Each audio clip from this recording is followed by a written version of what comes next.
Assalamualaikum and good day to our beloved lecturer, Dr. Suhaila Abdul Hanan and all the viewers. Today, on this beautiful day, I as a member of Group 7 want to present our railway investment project proposal in Timor-Leste.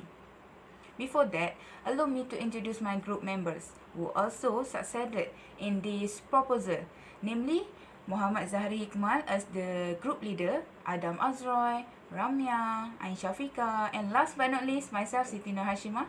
So, without further ado, let's get started.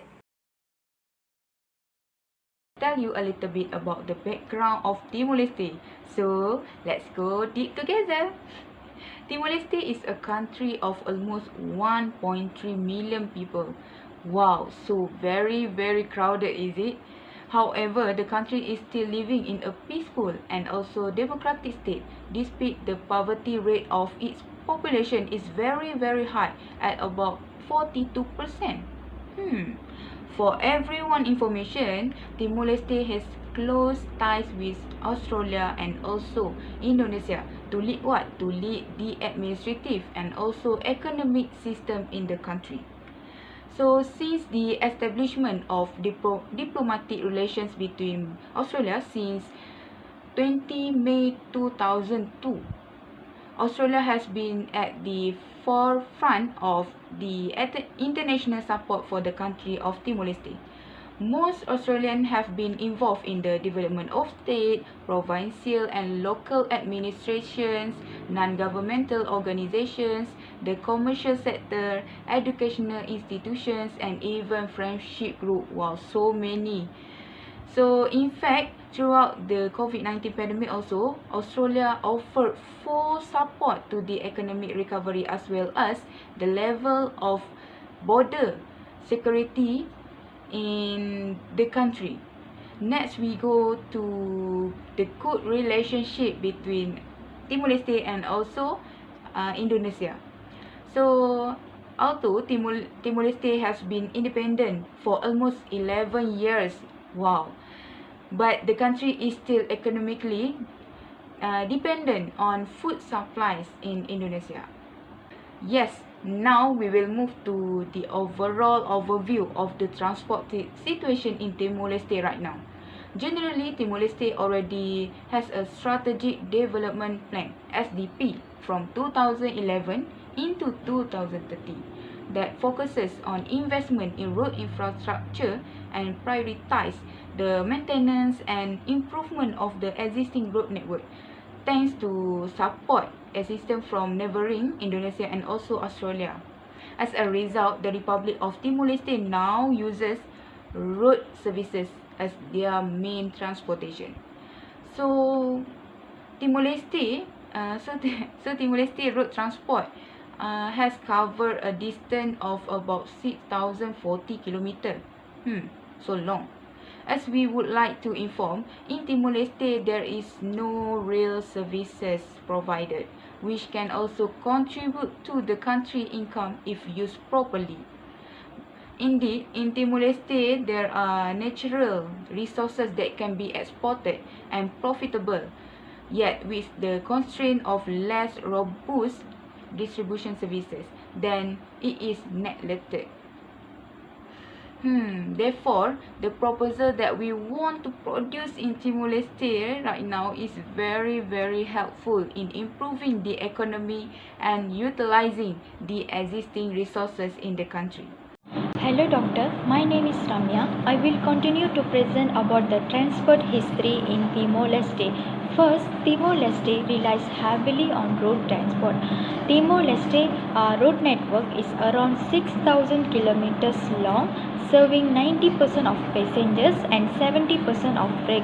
This route connects to the main three districts of Dili, Ainaro and Aileo. Second is airport. As we can see from the picture, shows the Presidenta Nicola Lobato International Airport, often known as Dili Airport, is Timor-Leste's only commercial airport. Dili Airport provides secure and convenient air transportation. It also promotes economy relations with neighboring Asia and Pacific countries. Other than that, it also promotes the business, investment and tourism growth in Timor-Leste. Next are ports and harbors. Timor-Leste port and harbors are called as Port Dili. Port Dili is important to the country's export and import economy. It is because Port Dili promotes safe port commerce and boosts the country's economy strength. Next is about rail transportation. Okay, for rail transportation, actually Timor-Leste has never had a rail network, and the country's primary mode of transportation is only road transportation.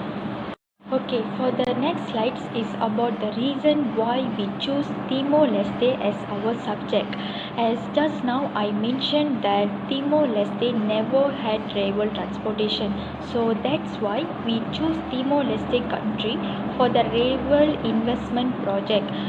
This new rail transit infrastructure not only produce new employment job opportunity, but it also enhance a nation's economy in the short future, and it also helps construct and support economy activity for years. Rail transportation reduce travel time and is safer for working people.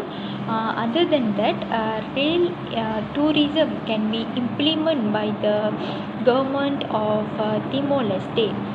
It is because Timor-Leste is a stunning and relatively young tourist destination with tremendous beautiful nature, a depth historical place and a different culture experience. It will be a wonderful experience for tourism visiting Timor-Leste. This rail tourism idea will create a positive image of Timor-Leste. That's all from me. Thank you, Doctor. Next, I'll be explaining about the consideration factor prior to the development of rail transport in Timor-Leste. This factor play an essential role in determining the planning for the development to be carried out and can indirectly affect the impact of the development of rail transport in the future. The first factor is population and demand. The railway development will expand the accessibility and connectivity of the primary location, region, and capital city for the people and the businesses. Moreover, the tourism industry can receive a very positive impact with the development of this project due to the excellent connectivity and accessibility in the country of Timor-Leste, which is famous for its unique natural and cultural beauty to be an attraction for international tourists. Additionally, demand for passenger would increase, cost driven by population growth and the cargo mobility demand increase. In other words, the development of this rail transport project is in line with the activities of sources of income in this country, which indirectly helps the mobility of cargo and helps economic development that will be benefit to the community as well. Next, I would like to continue the presentation by talking about what type of rail that we suggest to build in Timor-Leste. In this project, I will agree to build a Midstream and use the hybrid locomotive as the motive power to move the train. The Midstream consists of the passenger part and the cargo part. For the passenger part, we will use the commuter. Why we use the commuter? Because the commuter is suitable to carry out a huge amount of peoples. Whereas for the cargo, we have a different type of wagon to carry out the different type of goods. And lastly, this trail is suitable for the long distance journey since we have the three type of roads so it's very convenient for the passenger and the cargoes. Next, I would like to discuss more about motive power. As I mentioned before, our group chose hybrid locomotive as motive power. So what is a hybrid locomotive? Hybrid locomotive is integration between diesel and electric energy to use in trains. So why we use hybrid locomotive? There are several factors. First, it is a very positive to environmental effects. Second, it can minimize the noise pollution and reduce the pollutions. Third, local natural resources that are easy to get because the diesel is easy to get in Timor-Leste. Fourth, it can improve the workability and ease of the maintenance. And lastly, it can easy to do the maintenance at the lower cost. Next, I would like to discuss more about vehicle and rail entire design. In this proposal, our group suggested that we need to use different type of vehicle to carry out different types of cargo that we will call it as midstream cargo.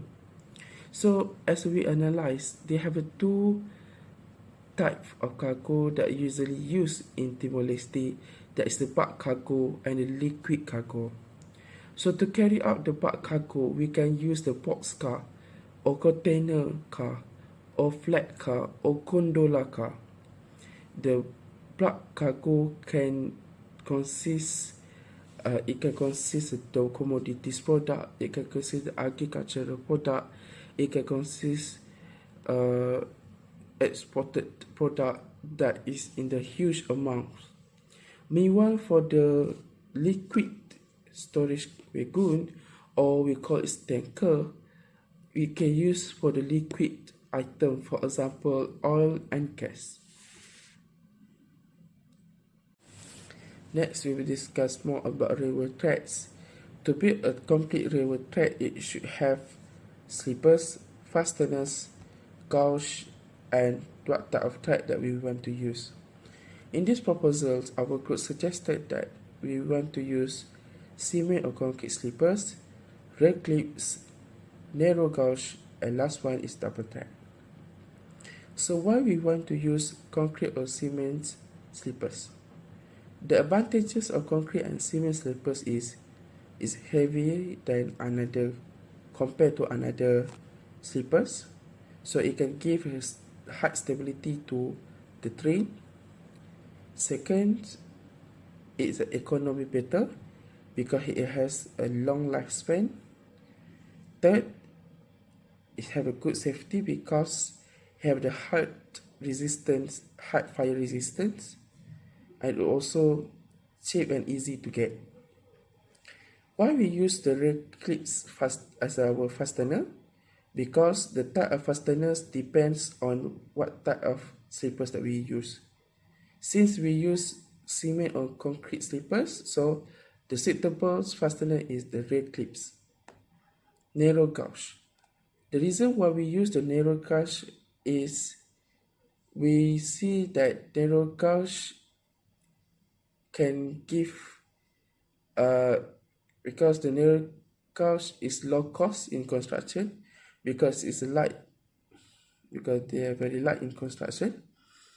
Second, the narrow gauge can give efficiency and effectiveness in these projects.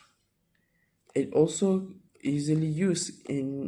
often used in mountainous terrain, since the Timor-Leste have the mountainous surface, so the narrow gauge is quite suitable for the train. And the last one, we want to use the double track.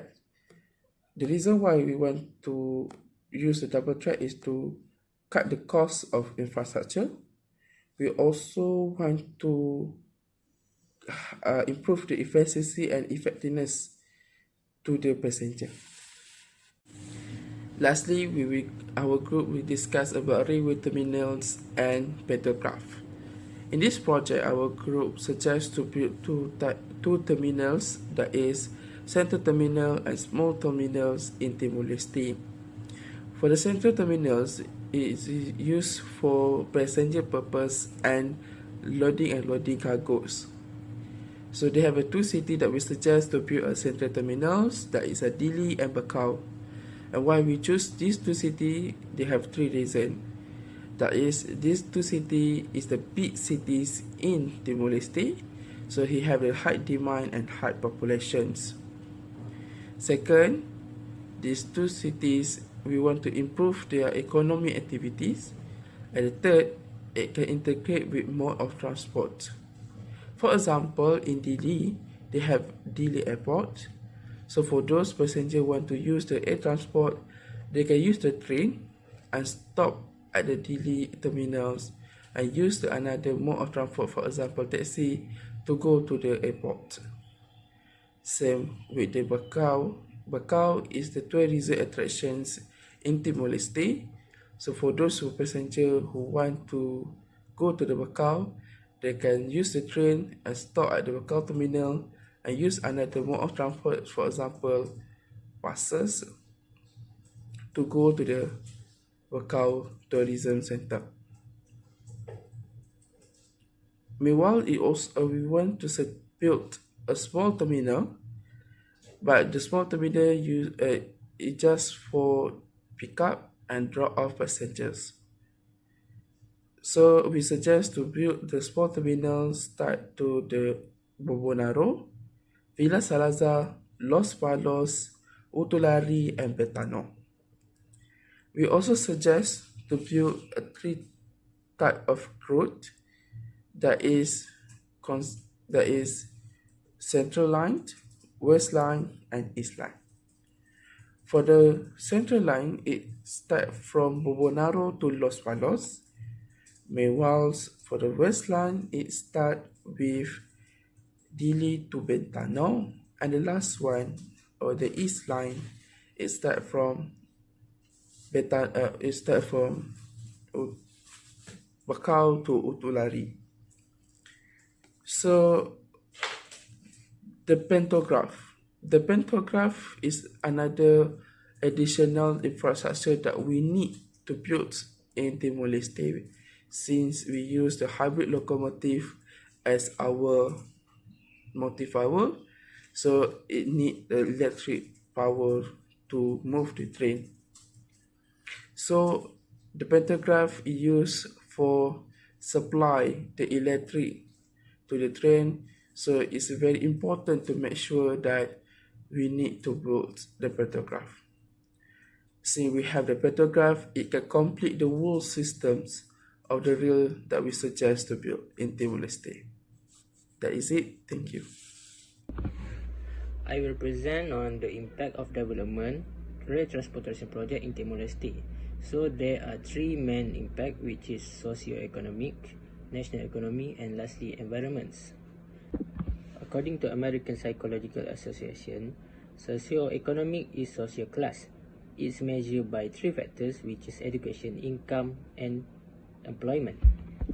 Therefore, the development of this project will provide wide connectivity, mobility, and opportunities for the people of Timor-Leste. On the other hand, the social class people of Timor-Leste will change, where the connectivity and opportunities offered by this project will change the education, income, and employment status of the people to be better than before. Besides that, in terms of tourism, the connectivity offers great customer experience for the tourists, especially foreign tourists, where it will enhance the development of tourism industry in Timor-Leste. Next is the impact on national economy. According to the Timor-Leste Strategic Development Plan 2011 to 2030, the vision for Timor-Leste is to have a modern, diverse economy with high-quality infrastructures such as roads, ports, and telecommunication. Therefore, the development of this train project will enhance and boost the national economy by providing the connectivity and opportunity for the people of Timor-Leste. Other than that, import and export activities were supported by this project where intermodal transportation will assist by the rail transportation. Other than that, the domestic business also receive a positive impact from this project. Lastly is the negative impact towards the environment. For sure, the development of this project will affect towards the environment where the pollution happens, such as water, air, light and sound pollution. Therefore, the policymaker and the developer of this project should come out with a solid plan to reduce the pollution impact.